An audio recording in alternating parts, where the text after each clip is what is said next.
ओम शांति। आज 20 जनवरी 1990 बाप दादा के अव्यक्त रूप के चले हुए मधुर महावाक्यों पर मनन और चिंतन करेंगे। आज की मुरली ब्रह्मा बाप के विशेष 5 कदम इसका विस्तार कर रही है। सुनते हैं। आज विश्व स्नेही बाप अपने विशेष अति स्नेही और समीप बच्चों को देख रहे हैं। स्नेही सभी बच्चे हैं, लेकिन अति स्नेही व समीप बच्चे वही हैं जो हर कदम में फॉलो करने वाले हैं। निराकार बाप ने साकारी बच्चों को साकार रूप में फॉलो करने के लिए साकार ब्रह्मा बाप को बच्चों के आगे निमित्त रखा। जिस आदि आत्मा ने ड्रामा में 84 जन्मों के आदि से अंत तक अनुभव किए, साकार रूप में माध्यम बन बच्चों के आगे सहज करने के लिए एग्जाम्पल बने। क्योंकि शक्तिशाली एग्जाम्पल को देख फॉलो करना सहज होता है। परमात्मा परमात्मा है, निराकार है, सर्वशक्तिवान है। वो जन्म मरण में भी नहीं आते, उनको अपना शरीर भी नहीं है। अब ऐसे परमात्मा की शिक्षा अगर किसी आदर्श के द्वारा, किसी एग्जाम्पल या माध्यम के द्वारा ना मिले तो मनुष्य आत्मा तो उसको फॉलो करना असंभव समझेंगी। कहेंगी कहाँ परमात्मा, कहाँ हम तो दुनिया के अंदर फंसे हुए हैं। और शिक्षा देने का समय भी वो होता है जब मनुष्य आत्माएं अपनी शक्ति के अनुसार भी संबंधों को छोड़कर बंधनों में आ जाती हैं, है ना। कोई रोगी हो, अच्छा हेल्दी भी नहीं है, और उसको डॉक्टर शिक्षा दे तो वो कहेगा भाई मेरे को पीड़ा हो रही है, मेरे को देखो ना। इसलिए ब्रह्मा बाबा का बाबा बता रहे हैं, ये बाबा परमात्मा अवतार लेते हैं, मनुष्य तन में लेते हैं और साधारण मनुष्य तन में लेते हैं। गीता में लिखा हुआ। क्यों? अगर देवता के तन में लें तो भी लोग कहेंगे भाई देवता तो देवता हैं, देवता तो गुणों के भंडार हैं, वो तो दिव्यता की मूर्त हैं, दैवी गुण दैवी संपदा के हैं, हम इसको फॉलो नहीं कर सकते। इसलिए परमात्मा जैसे मनुष्य हैं, जैसा उनका समय है तमोगुण, उसी प्रकार के मानव साधारण तन में आकर उनको एग्जाम्पल बनाते हैं और ब्रह्मा नाम रखते हैं। तब बाबा वर्णन कर रहे हैं कि ऐसी आत्मा जो 84 जन्म पूरे मनुष्य आत्माओं के साथ लेती है, उस साधारण के अंदर आके पहले वो फॉलो करता है आदर्श रूप से, तो उसको फॉलो करना फिर आसान हो जाता है। तो स्नेही बच्चों के लिए स्नेह की निशानी बाप ने ब्रह्मा बाप को रखा और सर्व बच्चों को यही श्रेष्ठ श्रीमत दी कि हर कदम में फॉलो फादर। सभी अपने को फॉलो फादर करने वाले समीप आत्माएं समझते हो। फॉलो करना सहज लगता या मुश्किल लगता है? अब देखिए, फॉलो करना, परमात्मा को कोई फॉलो कर सकता? परमात्मा की स्पीड देखो, परमात्मा के अंदर व्यर्थ नहीं, साधारण नहीं, पिछले कर्मों का बोझ नहीं, वो तो है ही पतित पावन। और यहाँ स्वयं को पावन बनने का सवाल है, वो तो औरों को पावन करता है। इसलिए फॉलो करवाना है, तो फॉलो ऐसी मनुष्य आत्मा को ही बनाएंगे और उसको आदर्श बनाएंगे। इसके नक्शे कदम पर चल, पैर पे पैर रखना आसान हो गया ना। ब्रह्मा बाप के विशेष कदम क्या देखे? सबसे पहला कदम सर्वंश त्यागी। अब फॉलो करना ना, कदम पे कदम रखना, तो बाबा ने इसमें 5 कदम बताए। पहला सर्वंश त्याग, न सिर्फ तन से और लौकिक संबंध से, लेकिन सबसे बड़ा त्याग, पहला त्याग मन बुद्धि से समर्पण। अर्थात मन बुद्धि में हर समय बाप और श्रीमत की हर कर्म में स्मृति रही। अब कितना फर्क है। संन्यास तो सन्यासी भी करते हैं, वो भी तन से संन्यास करते हैं, लौकिक संबंधों का संन्यास करते हैं, लेकिन ये नहीं, मन बुद्धि को समर्पित करना। नहीं तो श्रीमत मिल रही है, बीच में हम अपने मन जो की बात जोड़ रहे हैं कि मेरे मन के अनुसार वो मत है कि नहीं है, और अगर मेरे मत के अनुकूल है तो मैं करूँगा, अगर मेरे मन के मत के अनुकूल नहीं है तो मैं कोशिश करूँगा। फर्क हो गया ना। इसलिए पहले तो मन बुद्धि को पूरी तरह से समर्पित करना कि जो आज्ञा सिर माथे पर, तब श्रीमत का फॉलो हो सकता। सदा स्वयं को निमित्त समझ हर कर्म में न्यारे और प्यारे रहे। देह के संबंध से मैंपन का त्याग। जब मन बुद्धि की बाप के आगे समर्पणता हो जाती है तो देह के संबंध स्वतः ही त्याग हो जाते हैं। तो पहला कदम सर्वंश त्यागी। दूसरा कदम सदा आज्ञाकारी रहे। यानी सर्वंश त्याग में मन बुद्धि का समर्पण बहुत इम्पोर्टेंट है। शारीरिक समर्पण आपे हो जाएगा। हर समय हाँ, हर एक बात में, चाहे स्व पुरुषार्थ में, चाहे यज्ञ पालना में निमित्त बने, क्योंकि एक ही ब्रह्मा विशेष आत्मा है जिसका ड्रामा में विचित्र पार्ट नोंधा हुआ है। एक ही आत्मा माता भी है, पिता भी है। यज्ञ पालना के निमित्त होते हुए भी सदा आज्ञाकारी रहे। स्थापना का कार्य विशाल होते हुए भी किसी भी आज्ञा का उल्लंघन नहीं किया। यानी श्रीमत का परमात्मा ने जो कहा उसका पूरा 100% पालन ब्रह्मा बाबा ने किया। हर समय जी हाजिर का प्रत्यक्ष स्वरूप सहज रूप में देखा। तीसरा कदम हर संकल्प में वफादार। अब इसमें देखिए खास चीज बाबा ने क्या कही है आज्ञाकारी में, कि ब्रह्मा बाबा का पाठ विचित्र रहा। यानी बाकियों के मुकाबले में वो अलग ही है। बाकी भगवान के बच्चे हैं, ब्रह्मा बाबा भी भगवान का बच्चा है, लेकिन बच्चा होते हुए भी उसने माता का भी पाठ बजाया, पिता का भी। शारीरिक रूप से, आत्मिक रूप से तो परमात्मा हमारे पिता हो गए। अच्छा, वो कहते हैं निराकार के साथ आप माता पिता बंधु सखा सब संबंध निभा सकते हो, लेकिन प्रैक्टिकल में पिता का संबंध, माता का संबंध ये ब्रह्मा बाबा ने निभाया।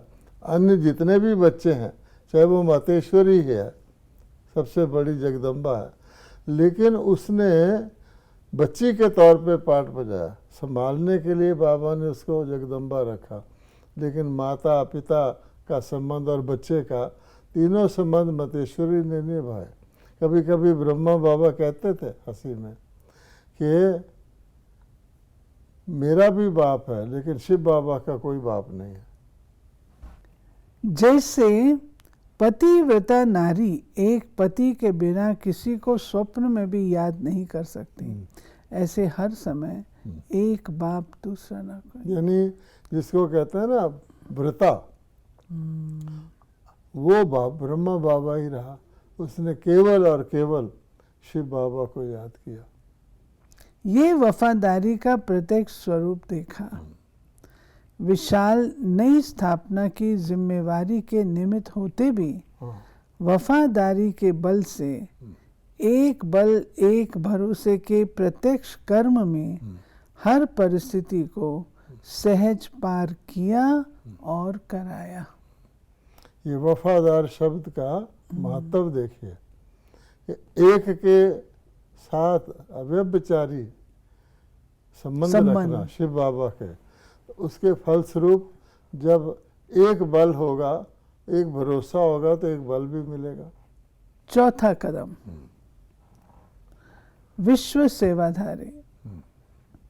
सेवा की विशेषता, एक तरफ अति निर्माण वर्ल्ड सर्वेंट, दूसरे तरफ ज्ञान की अथॉरिटी। जितना ही निर्माण उतना ही बेपरवाह बादशाह। सत्यता की निर्भयता, यही सेवा की विशेषता है।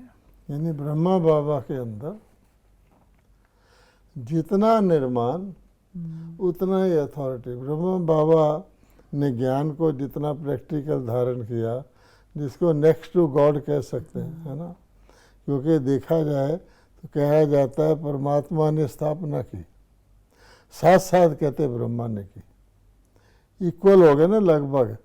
वो तो परमात्मा ही है, ये ब्रह्मा ही है। फिर भी तो इसलिए बाबा कहते हैं कि जैसे कोई फलदार वृक्ष होता है, जितना फल उतना झुका हुआ, ऐसी स्थिति थी। कितना भी संबंधियों ने, राजनेताओं ने, धर्म नेताओं ने नए ज्ञान के कारण ऑपोजिशन किया, लेकिन सत्यता और निर्भयता की पोजीशन से जरा भी हिला ना सके। वास्तव में सत्य जो है वो व्यक्ति को निर्भय बनाता है। ये नोट करने की बात है, अगर किसी को किसी बात का भय है तो कहीं ना कहीं कोने में कुछ असत्य छिपा हुआ है। सत्य जो होता है वो निर्भय होता है। इसको कहते हैं निर्माणता और अथॉरिटी का बैलेंस। इसकी रिजल्ट आप सभी देख रहे हो। गाली देने वाले भी मन से आगे झुक रहे हैं। सेवा की सफलता का विशेष आधार निर्माण भाव, निमित्त भाव, बेहद का भाव, इसी विधि से सिद्धि स्वरूप बने। हम देख रहे हैं ना, जो किसी वक्त बाबा को गाली देते थे कि देखो ये समाज के नियमों के विरुद्ध कर रहा है, आज वो झुक रहे हैं और बड़ा अफसोस जाहिर कर रहे हैं कि हमने ऐसा क्यों किया। सत्य के बल पर खड़े रहे। कहते ना, सत्य की नाव डोलती है, डूबती नहीं। पांचवा कदम, कर्म बंधन मुक्त, कर्म संबंध मुक्त, अर्थात शरीर के बंधन से मुक्त फरिश्ता अर्थात कर्मातीत। सेकंड में नष्टो मोहा स्मृति स्वरूप समीप और समान। अब देखिए, तो सबसे बड़ी और फाइनल और हाईएस्ट स्टेज है कि आप कर्म बंधन मुक्त तो हर एक होना चाहता है, कर्म संबंध मुक्त, कर्म संबंध भी ना हो, क्योंकि अच्छा संबंध भी तो बांधता तो है ना, तो लिबरेटेड तो नहीं हुआ ना। जो खुद लिबरेटेड नहीं है दूसरे को भी नहीं कर सकता। तो आज विशेष संक्षेप में 5 कदम सुनाए। विस्तार तो बहुत है, लेकिन सार रूप में इन 5 कदमों के ऊपर कदम उठाने वाले को ही फॉलो फादर कहा जाता है। अभी अपने से पूछो, कितने कदमों में फॉलो किया है? समर्पित हुए हो या सर्वंश सहित समर्पित हुए हो? सर्वंश अर्थात संकल्प, स्वभाव, संस्कार, नेचर में भी बाप समान हो। अगर अब तक भी चलते चलते समझते हो और कहते हो मेरा स्वभाव ऐसा है, मेरी नेचर ऐसी है, न चाहते भी संकल्प चल जाते हैं, बोल निकल पड़ते हैं, तो इसको सर्वंश त्यागी नहीं कहेंगे। अब जैसे कहते हैं ना, फरमा बरदार, वफादार, आज्ञाकारी, तो ये बाबा के सारे गुण बताए हैं।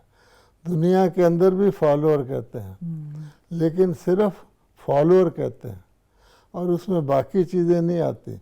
और नतीजा क्या है कि गुरु का फॉलोअर गिनते हैं, पिता का फॉलोअर नहीं कहा जाता, शिक्षक का फॉलोअर नहीं कहा जाता, गुरु का फॉलोअर कहा जाता।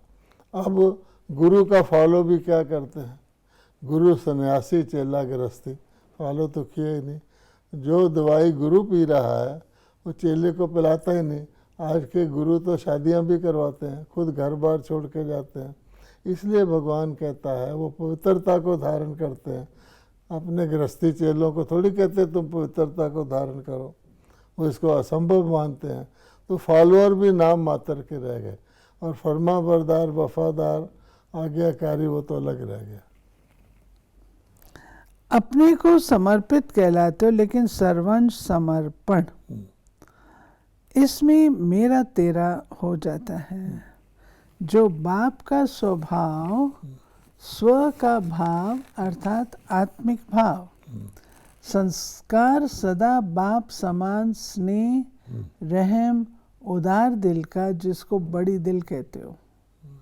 छोटी दिल अर्थात हद का अपनापन देखना, चाहे अपने प्रति, चाहे अपने सेवा स्थानों के प्रति, अपने सेवा के साथियों के प्रति। बड़ी दिल सर्व अपनापन अनुभव हो। फर्क हो गया ना, लिमिट में आ गया ना। बड़ी दिल में सदा हर प्रकार के कार्य, चाहे तन के, चाहे मन के, चाहे धन के, चाहे संबंध में सफलता की बरकत होती है।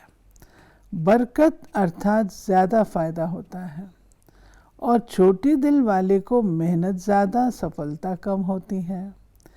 पहले भी सुनाया था कि छोटी दिल वालों के भंडारे और भंडारा सदा बरकत की नहीं होती। सेवा साथी दिलासे बहुत देंगे, आप ये करो हम करेंगे, लेकिन समय पर सरकमस्टांस सुनाने शुरू कर देंगे, क्योंकि नाप तोल के होगा सब कुछ। इसको कहेंगे बड़ी दिल तो बड़ा साहब राजी। राज युक्त पर साहब सदा राजी रहता है। टीचर सभी बड़ी दिल वाली हो ना। बेहद के बड़े ते बड़े कार्य अर्थ ही निमित्त हो। ये तो नहीं कहते हो ना हम फलाने एरिया के कल्याणकारी हैं, फलाने देश के कल्याणकारी हैं, विश्व कल्याणकारी हो ना। इतने बड़े कार्य के लिए दिल भी बड़ी चाहिए ना। बड़ी अर्थात बेहद। वह टीचर्स कहेंगी कि हमको तो हदें बनाकर दी गई हैं।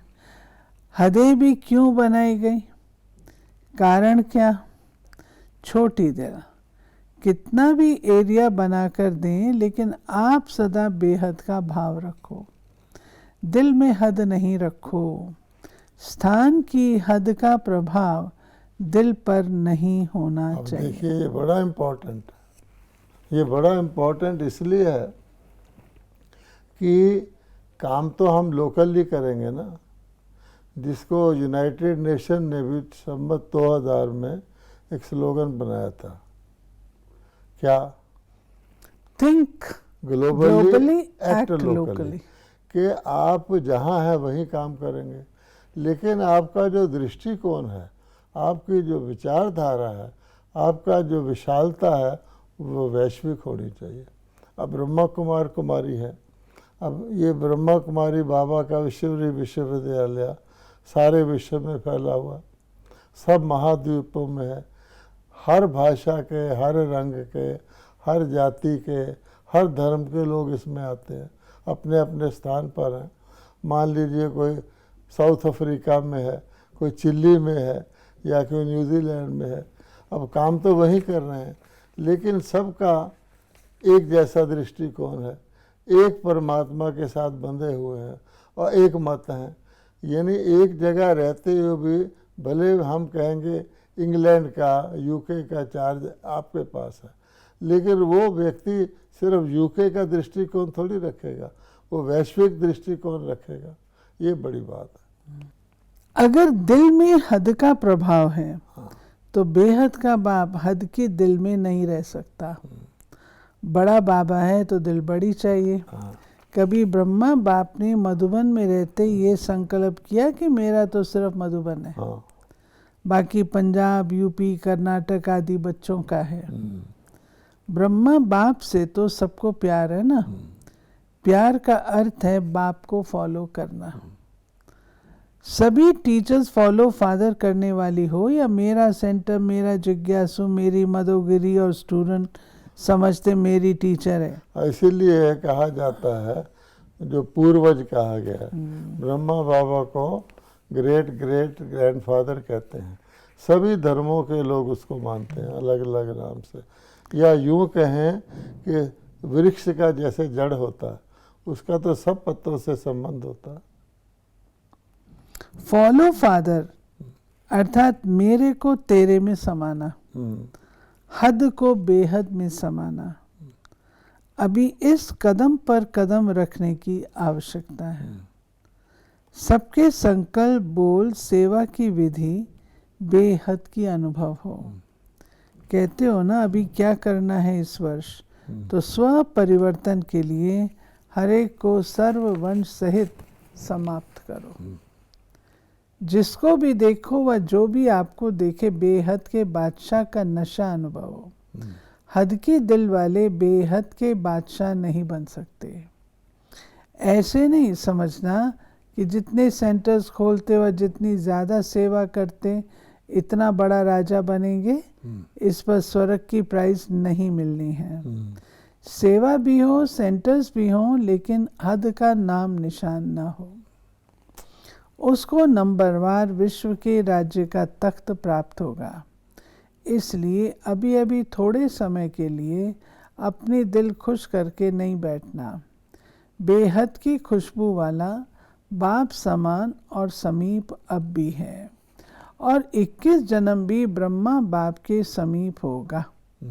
तो ऐसी प्राइस चाहिए या अभी की?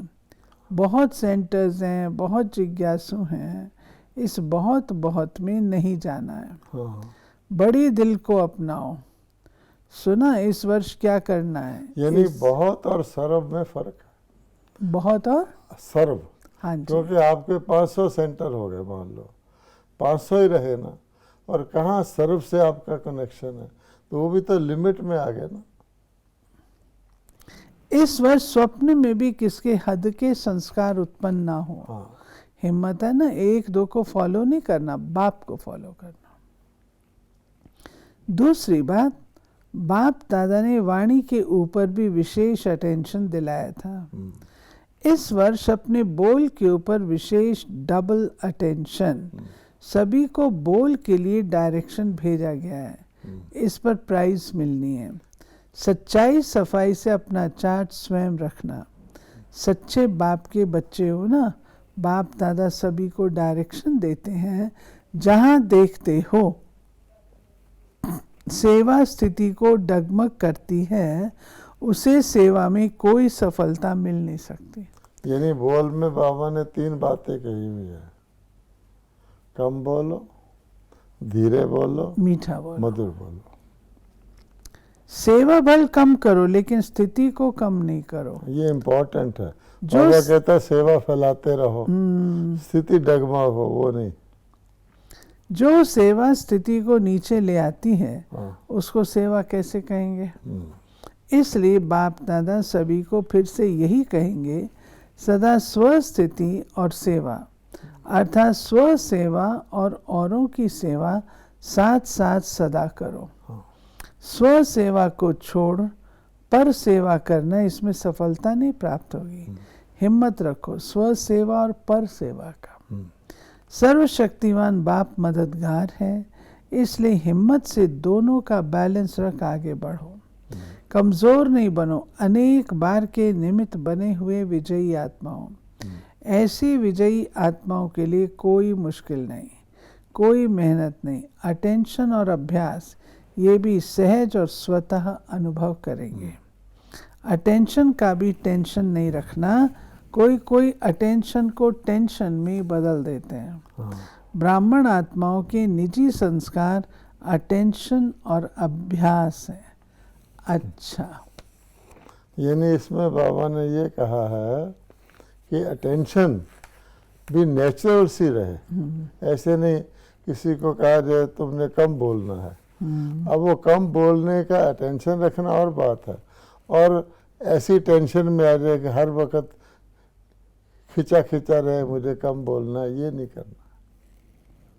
अच्छा, चारों ओर की सर फॉलो फादर करने वाली श्रेष्ठ आत्मा है, सदा डबल सेवा का बैलेंस रखने वाले बाप की ब्लेसिंग के अधिकारी आत्माओं को सदा बेहद के बादशाह, ऐसे राजयोगी, सहज योगी, स्वतः योगी, सदा अनेक बार के विजय के निश्चय और नशे में रहने वाले अति सहयोगी स्नेही बच्चों को बाप दादा का याद, प्यार और नमस्ते। ये थी मीठे प्यारे बाबा की आज की मुरली, जिसमें बाबा ने बाप समान बनने के लिए फॉलो फादर की जो विधि बताई, 5 कदम जो बताए, बाबा ने कहा ये एक एग्जाम्पल आपके सामने है, और एग्जाम्पल ऐसा है जिसने करके दिखाया है, और हमें उनको फॉलो करते हुए केवल कदम पर कदम ही रखना है। सहज है। आप कुछ कहेंगे? यानी इसमें बाबा ने खास तौर पे यही बताया कि एग्जाम्पल, ह्यूमन एग्जाम्पल, क्योंकि हम मनुष्य आत्मा हैं, शिव बाबा ने ब्रह्मा बाबा को बनाया और वो बिल्कुल आदर्श एग्जाम्पल रहे, और क्योंकि वो सत्यता पर चले और निर्भयता रही सत्यता के कारण, तो जितने भी उस समय जब बाबा ने शुरू किया था यज्ञ, बरादरी वाले, फिर धर्म नेता, फिर राजनेता उस समय के, वो सारे के सारे सिंध प्रांत जो था वो सारे अगेंस्ट हो गए, क्योंकि लोक लाज कुल मर्यादा दुनिया की और है, रूहानी लोक लाज कुल मर्यादा और है, और धर्म नेता क्योंकि वो तो लिमिटेड ढंग से चलते रहे। धर्म का काम होता है यूनाइट करना, क्योंकि एक परमात्मा को सभी धर्म मानते हैं, लेकिन एक परमात्मा को मानते मानते धर्म भेद आज दुनिया में बढ़ गया इतना सारा, तो वो भी लिमिटेड आउटलुक के रहे। फिर राजनेता, क्योंकि राज सत्ता या गवर्नमेंट अथॉरिटी जो होती है वो तो कन्वीनियंस के अनुसार, उस समय की परिस्थितियों के अनुसार चलती है। जो उस समय की परिस्थितियों के आगे देखने वाला होता है, विजनरी होता है, उसकी बात लोगों के समझ में नहीं आती।